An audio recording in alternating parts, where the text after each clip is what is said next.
G'day viewers and welcome to Totally Fucked Up Weekend Edition. This is my weekly video rounding up some bizarre and fucked up stories from around the world. I'm going to start with one quite close to home right here in my town of Melbourne. Our current government, elected a couple of years ago, one of their campaigns was they'll make us feel safer at train stations because staff at stations had been cut back in previous years as cost-cutting measures. People felt alone and unsafe, in many cases rightly so, at train stations at night. So this government's idea of covering it, they did initially say they were going to have more police everywhere. That's a little bit expensive as it turns out.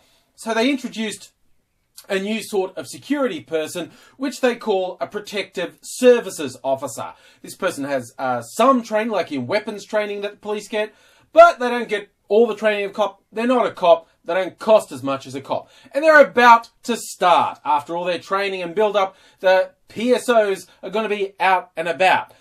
This is to make us feel safe. They're carrying guns. In Australia, that's reasonably uncommon. Yes, certain security guards carry guns and cops carry guns. Not a lot of guns about the place. These guys will have guns. Now, one of these guys, first day on the job, before he actually leaves the police building, picking up his gun. Tell me if you can see where this is going. Well, don't actually tell me because this is a recording. I won't hear you and people will think you're an idiot for talking to your computer or phone or whatever screen you're watching me through, okay? But I'm pretending we have you and me, we have a bit of back and forth here, okay? So come along with me. I think my average viewer is intelligent enough to work out where this is going to go. That's what I'm trying to say. So this guy has got his gun in the holster. Apparently, the way they explained it, it had a name tag on the gun, and he went to pull it off, and he's fired his gun into the floor. I don't know if they had the name tag wrapped around the trigger. That seems unwise to me.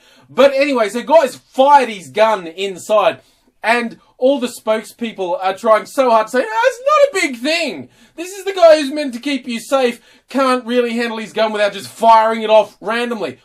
Why would you be worried about that? I love statements like, oh, this does not reflect the level of training they had.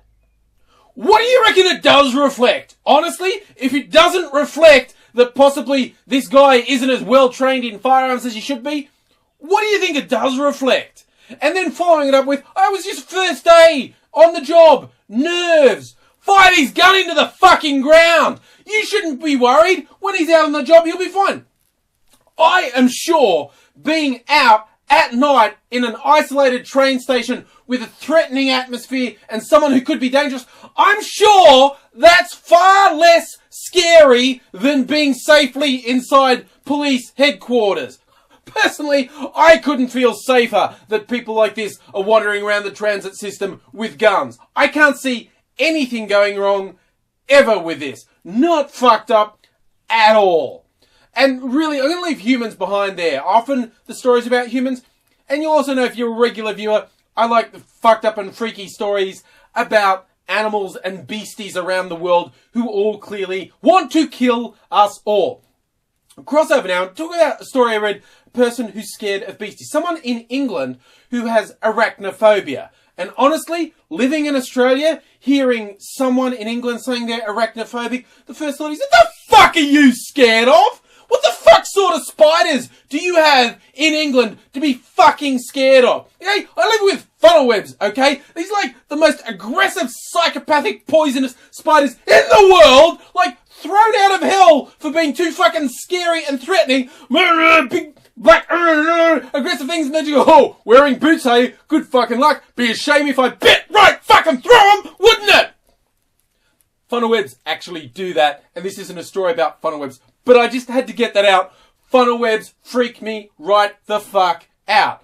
But this person in the UK saw a baker who made all sorts of freaky, scary, decorative items. Thought, I'll get them to make me a spider out of cake icing. A realistic one that's scary. Looks like this.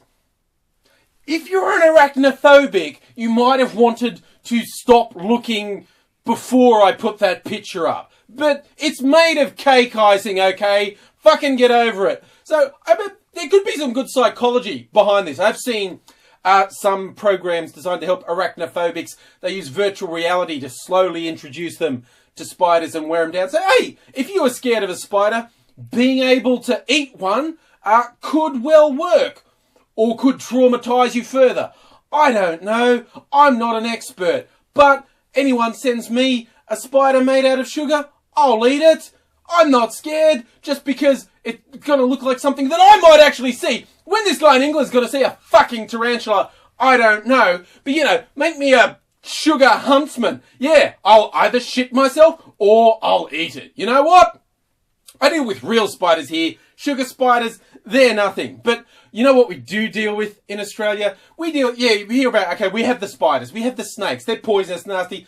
I get a lot of foreigners saying they're scared of that, you know, shark attacks, croc attacks. You know, I'm actually fine with what we have. Snakes and spiders actually don't bite that many people. You know, if you're out camping or in the bush, you do have to be careful. But, you know, I'm far more concerned in places like North America and some parts of Europe, various places. We have, and of course, Africa, forget Africa, but, yeah, we have bears, or, you know, places in the world we have lions, tigers, the mountain lions you have in North America. You know, that freaks me out. Hearing stories about camping in North America particularly, where you've got to worry about bears, that's just fucked, you know. Giant hairy things with claws coming to get you. And that, see, I'll deal with snakes and spiders way before I'll deal with big things with teeth and claws who want to get me. So I was a little disquieted reading a story from Alaska about the trouble they're having with bears. There's one marauding bear getting into hen houses and eating all the chooks. You know, we worry about feral foxes or cats getting in amongst chooks on farms. But a fucking bear going in, I'm going to eat that. And so they were trying to catch this one.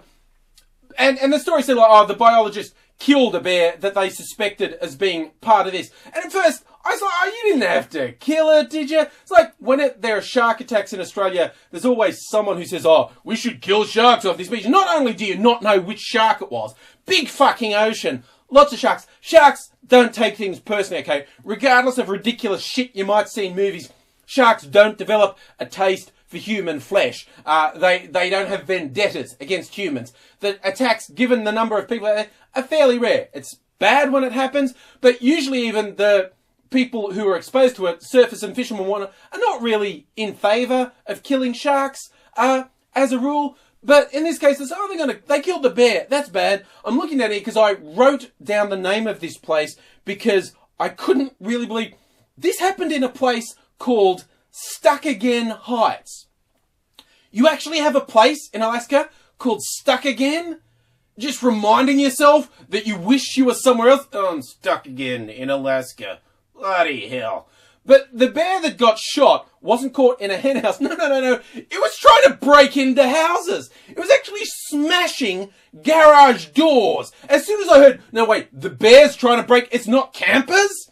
It's not a farm? The bear's smashing down garage doors to get out? Fuck that bear. Shoot the fucker, okay? That's crossing a line, bear, okay? Fucking breaking into people's houses. It's just not wrong. It's just, but you should read the story because there's some classic quotes in there. People saying, oh, we were hoping that the chicken-eating bear was the one breaking into houses as well because we killed that. But no, it's like, what? Why is this bear sort of smashing down doors? It's like they actually said, you know, oh, well, thinking about it, I was a bit worried in my own house. The thought that the bear will smash down your door and come into your house and get you. That's a sobering thought. If you shit your pants when you're sober, maybe. That's a terrifying thought. Fucking 7-foot bears smashing into your house, coming to get you. What's that about? I mean, yes, okay, see, sharks and crocodiles, they only get you in the water. Okay, crocs if you're near the water. I mean, there's another good link down there. The Northern Territory News, a wacky newspaper. I will go on record as saying is not altogether trustworthy, even though I've used their croc stories before because they're always very colourful. And people are always a bit sus that they might be faking some of the photos with crocs. But the editor apparently was his happiest day ever when he found he had 5 different croc stories. So he's whacked them all on the front page. You know, crocs eating cows, crocs doing this, you know, but at least you've got to be in the water.